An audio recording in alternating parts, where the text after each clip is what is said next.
तो अजून तिच्या जवळ झुकला तसं तिने थोडं पुढे होऊन त्याच्या ओठांना स्वतःच्या ओठात बंदिस्त केलं. तिला त्रास नको म्हणून तो जास्त झुकला होता तिच्या ओठांवर. हलकासा किस केल्यानंतर त्याने तिला सोडलं, कारण त्याला तिला त्रास होऊ द्यायचा नव्हता. आता ती हसली, कारण आता तिच्या मनाचं समाधान झालं होतं. आता पुढे. जानू एकटक त्याच्याकडे पाहत होती. लव्ह यू मीत, ती बोलली. आय लव्ह यू टू जान. त्याने पुन्हा हलकेच तिच्या ओठांवर ओठ टेकवले आणि तिच्या पूर्ण चेहऱ्यावर किस केला. हात अंतराळीच ठेवून तिला कवेत घेतलं. खूप प्रेम करतो तुझ्यावर, नाही जगू शकणार तुझ्याशिवाय. तुला माहीत नाही मागचे काही तास मी कसा जगलोय. सतत भीती वाटत होती की जर तुला काही झालं तर. तुला काहीच होऊ द्यायचं नव्हतं. तो बोलत होता पण त्याचे डोळे मात्र वाहत होते, ज्याचे थेंब तिच्या गळ्यावर पडत होते. त्याला तसं पाहून तिचा जीव मात्र तळमळत होता. किती किती प्रेम करत होता तो तिच्यावर. तिला प्रत्येक वेळी त्याच्या डोळ्यात दिसत होतं. त्याच्या कृतीतून तो ते दाखवत होता. पण आज असं तिच्यासाठी हतबल होताना पाहून तिला कसं तरीच होत होतं. तिचे डोळे पण भरले होते. तिने एका हातानेच त्याचं डोकं तिच्या खांद्यावर ठेवलं आणि त्याला घट्ट पकडलं. मीत, काही होणार नाही मला. बघा, मी बरी आहे आता. Don't cry please. मी तुम्हाला नाही बघू शकत असं, ती बोलली. जान, तू मला कधी सोडून नाही ना जाणार? तरी तो विचारत होता. नाही बच्चा, मी नाही जाणार कुठेच. मी जाऊच शकत नाही. जान आणि मीत एकत्रच छान दिसतात, त्यामुळे तो देवसुद्धा आपल्याला वेगळं करू शकला नाही. तुम्ही आधी शांत व्हा. आणि इथे माझ्या हृदयात अमित राज्याध्यक्ष राज्य करतोय. मग त्याच्या केसाला पण धक्का लावायची कोणाची हिंमत आहे का? ती हसत म्हणाली. तसा तो थोडा हसला आणि मग तेव्हा कुठे तो शांत झाला. बराच वेळ तो तिच्या मिठीत होता. ती त्याला गोंजारत होती. मग त्याला मात्र थोडं भान आलं आणि तो त्याचा चेहरा तिच्याजवळ नेत बोलला. जान, आता मी उठू का इथून? इतक्यात कंटाळलात मला मीत? तिनेच त्याला प्रश्न केला. तसा तो गालातच हसला. मी आयुष्यभर तुझ्या मिठीत राहायला तयार आहे जान. I will love it. पण हे हॉस्पिटल आहे आणि त्यात तुझं ऑपरेशन होऊन काही तासच उलटले आहेत. त्यात मला जर असं तुझ्या मिठीत डॉक्टरांनी पाहिलं तर ते नक्कीच रागावतील मला, अमित बोलला. अमित राज्याध्यक्षाला आणि डॉक्टर ओरडतील? खरंच? हिटलरला घाबरत नाहीत का ते? ती तोंडातल्या तोंडात पुटपुटली. काय काय म्हणालीस? हिटलर म्हणालीस ना मला? तो डोळे बारीक करून खोटं खोटं रागवत बोलला. तशी ती गडबडून, नाही, तुम्हाला मी हिटलर कसं म्हणेन? तुम्ही तर माझे खडूस बॉस आहात, राईट? ती पुन्हा हसू लागली. जानू, तू ना बोलून घे. मला जेवढं बोलायचं आहे तेवढं. सगळं व्याजासकट वसूल करतो की नाही ते बघच तू. तुलाही माहीत आहे मी काही करू शकत नाही आता, म्हणून मला त्रास देतेस ना? पण थांब, तुला असा काही त्रास देणार आहे ना मी, बघशील तू. तो खट्टाळपणे तिच्या गालावर बोट फिरवत म्हणाला. तशी ती शहारली. मीत, मी वाट बघते त्या दिवसाची. मला खूप आवडेल तुम्ही मला त्रास दिलेला. कधी द्याल?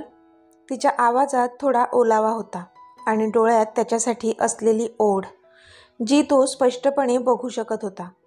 त्याच्या थोड्याशा स्पर्शाने पण शहारणारी ती त्याची लाजाळू जानू त्याला सरळ सरळ विचारत होती. अगदी डायरेक्ट नाही पण इनडायरेक्टली हेच विचारत होती की अजून किती दिवस मीत, अजून किती दिवस हे असं तुमच्यापासून दूर राहावं लागेल मला? नाही सहन होत हा दुरावा आता. मला तुमचं व्हायचं आहे, शरीरानेही. ह्या भावना तो तिच्या डोळ्यात बघू शकत होता. पण नशिबाला कदाचित त्यांचं इतक्यात एक होणं मान्यच नव्हतं. म्हणून तर आज जानूची ही अवस्था झाली होती. आता एक होण्यासाठी तळमळत होते दोघेही. मग त्यासाठी स्वित्झर्लंड नको की हनीमून स्वीट नको, काहीच स्पेशल नको. स्वतःच्या बेडरूममध्ये एकमेकांना समर्पित होणार होते ते. पण आता ह्या परिस्थितीत ते शक्य नव्हतं. शेवटी तो उठला आणि त्याने तिचे डोळे पुसले. तिच्या कपाळावर एक किस केला आणि बोलला, सर्व ठीक होईल जान, यू ट्रस्ट मी ना? त्यावर ती हसली. येस मीत, पण आधी तुम्ही जा आणि कपडे चेंज करा, फ्रेश व्हा आणि काहीतरी खाऊन घ्या प्लीज, ती बोलली.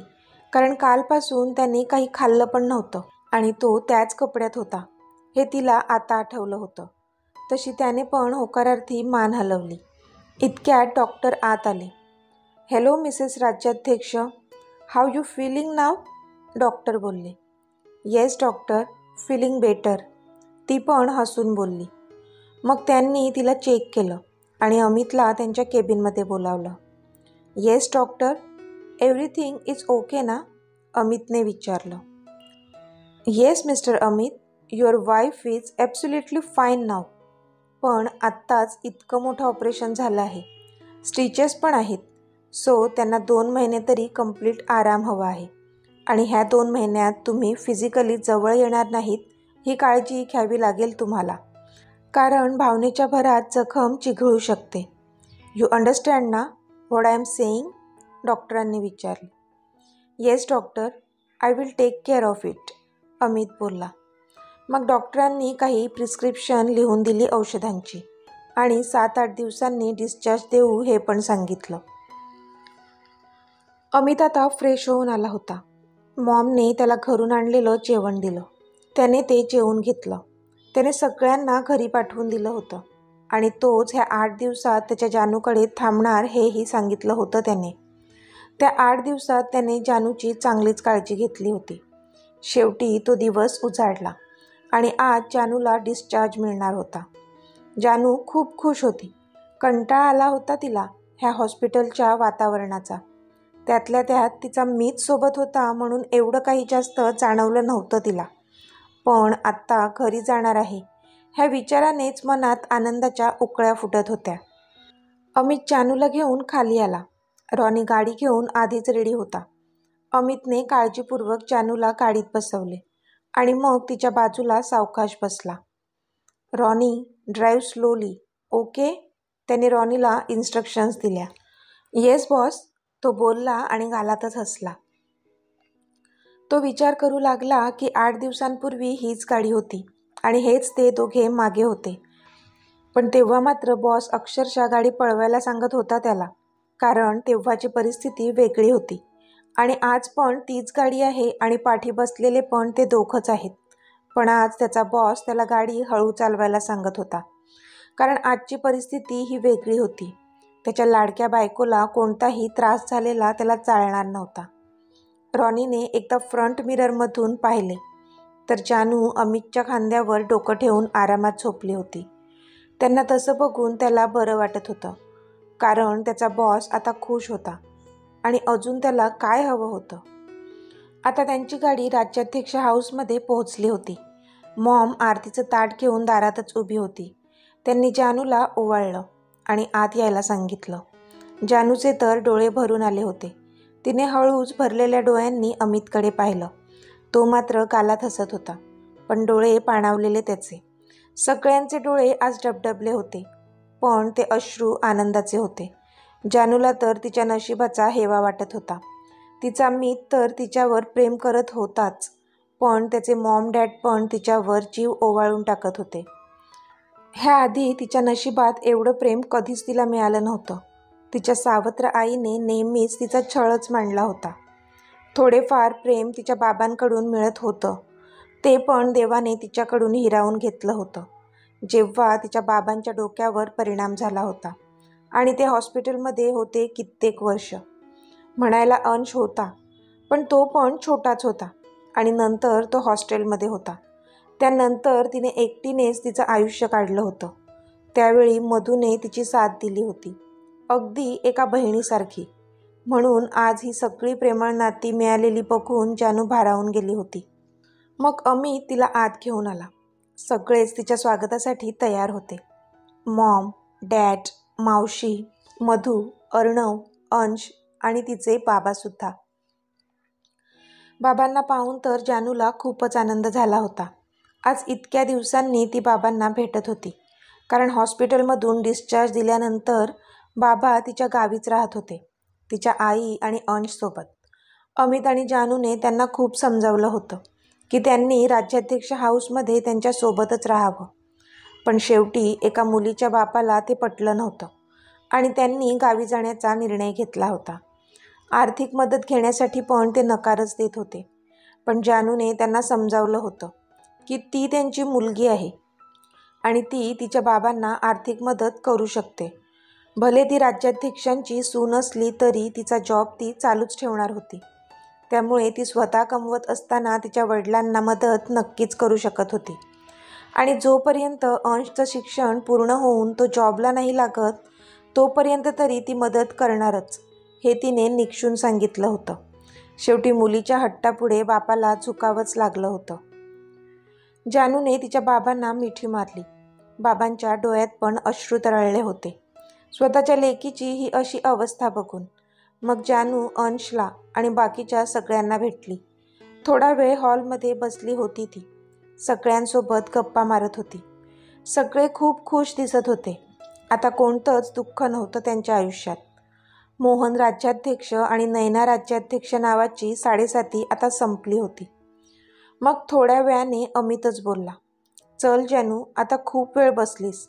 You need rest. तुला आरामाची गरज आहे.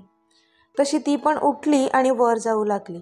पण लगेच अमित पुढे झाला आणि त्याने सरळ तिला त्याच्या दोन्ही हातांवर उचलून घेतलं. तशी ती गडबडली.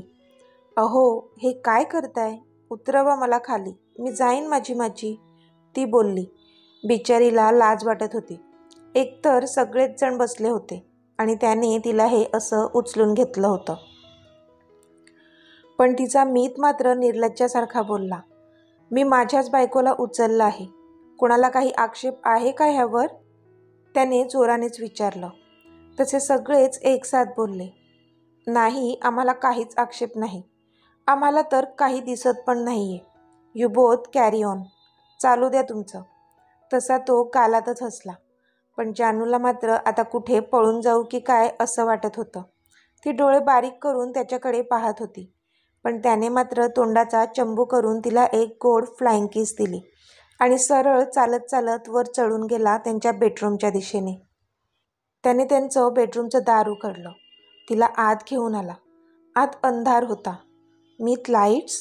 तिने विचारलं तसं त्याने स्विच ऑन केला आणि पूर्ण रूम झगमगाटून निघाली त्या रंगीबेरंगी लाईट्सने. समोरचा नजारा बघून तर जानू आवासून बघतच राहिली. त्याने तिला खाली उतरवलं. ती सगळं न्याहाळून बघत होती. सगळीकडे पिंक अँड व्हाईट कलरचे पडदे लावले होते. ठिकठिकाणी बलून्स पडले होते. बाल्कनीमधून हवा आत येत होती आणि म्हणून ते बलून्स आणि पडदे उडत होते. ठिकठिकाणी खूपच अट्रॅक्टिव्ह दिवे लावले होते आणि त्यांचा बेड, तो तर पूर्ण गुलाबाच्या फुलांनी मढवला होता आणि बेडवर पण त्या गुलाबाच्या पाकळ्या पसरवल्या होत्या. सगळं बघून जानूला एखादं स्वप्न बघते की काय असं वाटत होतं. तिने त्याच्याकडे पाहिलं तर तो आता मंद मंद हसत होता तिच्याकडे पाहून. मीत, हे सर्व? ती काही विचारणार तोच तो बोलला, हे सगळं तुझ्यासाठीच तर डेकोरेट केलं होतं. मला तुला स्वतःमध्ये सामावून घ्यायचं होतं आयुष्यभरासाठी. बट माय बॅड लक. तो बोलला, त्याचे डोळे थोडे ओले झालेले. तसा तिने पटकन त्याच्या ओठांवर हात ठेवला. मीत प्लीज, ती बोलली. त्याने तिचा हात धरला आणि थोडा हसला. मग बोलला, हे सगळं जिच्यासाठी केलंय तिने पाहायला नको का? म्हणून मी हे असंच ठेवायला सांगितलं. जानू, तुला आवडलं हे? त्याने तिच्या डोळ्यात बघत विचारलं. खूप खूप खूप सुंदर आहे हे मीत. थँक्यू सो मच, ती बोलली आणि तिने त्याचा हात धरला आणि त्याला बेडवर घेऊन आली. तिने त्याला बसवलं आणि ती पण त्याच्या शेजारी बसली. मग बेडवर पडलेल्या पाकळ्या उचलून त्याच्या अंगावर टाकू लागली. आए हो मेरी जिंदगी में तुम बहार बनके, मेरे दिल में यूं ही रहना तुम प्यार प्यार बनके. त्याच्या चेहऱ्यावर त्या पाकळ्या उडवत ती हसून ते गाणं म्हणत होती. तिला खूप आनंद झाला होता आणि तिला असं बघून मीत पण खूप खुश झाला होता. हे मीत, आपला हनीमून? त्याच्या डोळ्यात बघून बोलत होती ती. पण हनीमूनचं नाव काढताच शहारली ती आणि आतून काहीतरी उलथापालथ झाली तिच्या शरीरात. तशी ती हळूहळू सरकत त्याच्या जवळ सरकली आणि तिने त्याच्या मानेवर त्याचा हात ठेवला. तो तिच्या डोळ्यात बघत होता. त्याला स्वतःजवळ ओढलं तिने. आता दोघांच्याही ओठांमध्ये काहीच इंचाचं अंतर होतं. तिला वाटत होतं की त्याने पुढाकार घ्यावा, पण तो मात्र काही हालचाल करत नव्हता. शेवटी तिनेच तिच्या ओठांना इन्स्ट्रक्शन्स दिल्या की बाबा हे तर काही करत नाहीयेत, तर आता तुम्हीच काहीतरी करा आणि माझी तहान भागवा.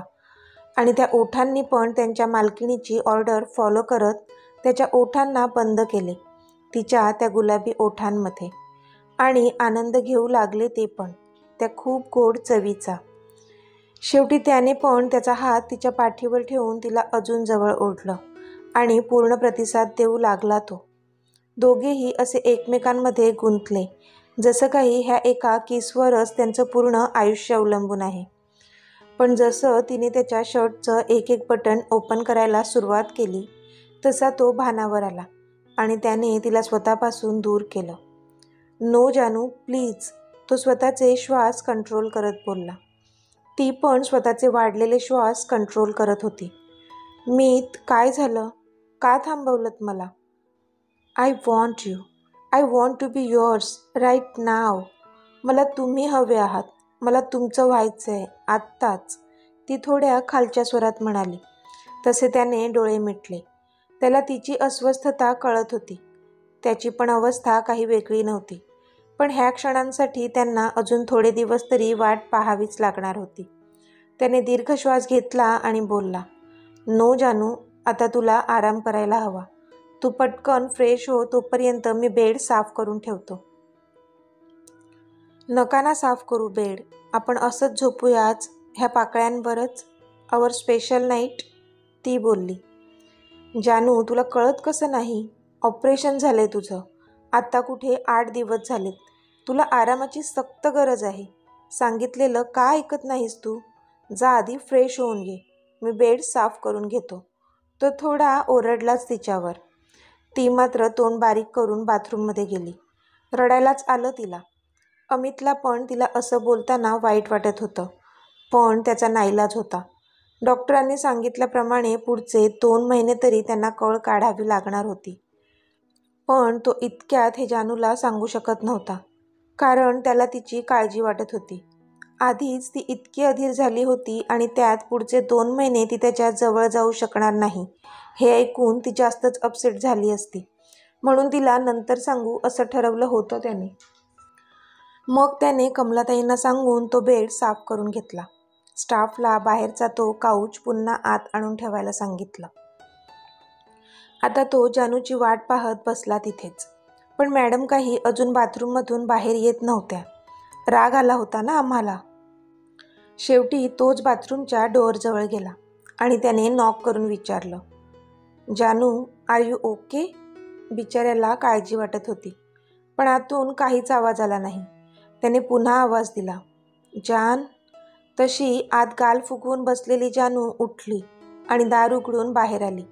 पण तिने अमितकडे एका नजरेनेही पाहिलं नाही आणि तशीच जाऊन बेडवर बसली. तो बिचारा जान जान करत होता, पण मॅडम तोंड फिरवून बसली होती, एकदम चिडीत चूप. त्याला काय कळायचं ते कळलं आणि त्याने नकारार्थी मान हलवली. जानू, तू आराम कर, मी आहे बाहेर, तो बोलला आणि बाहेर गेला. पण जसा तो गेला तिचा अजूनच जळफळाट झाला. तिने रागानेच एक उशी फेकली त्याच्या दिशेने. इथे मला राग आलाय तर मला मनवायचं तर ते नाही. गेले लगेच बाहेर. मी काय करू इथे एकटी? मी नाही करणार आराम, जा. ती रागारागाने बडबडत होती. पण तिला कोणी सांगावं की बाई तुझं ऑपरेशन झालंय आत्ताच आणि ते पण एकदम क्रुशल. मग तुला आराम तर करावाच लागेल ना. मी आराम करणार नाही असं सांगून कसं चालणार आहे? ती तिथेच बेडवर आडवी झाली. कारण भले ती म्हणत होती की तिला नाही करायचा आराम, पण तिच्या शरीराला तर आरामाची गरज होतीच ना. पडल्या पडल्या लगेचच झोप लागली तिला. थोड्या वेळाने अमित आत आला. पाठोपाठ कमलाताई जेवणाची ट्रॉली घेऊन आत आल्या. अमितने कमलाताईंना जायला सांगितलं. आणि तो ती ट्रॉली घेऊन बेडजवळ आला.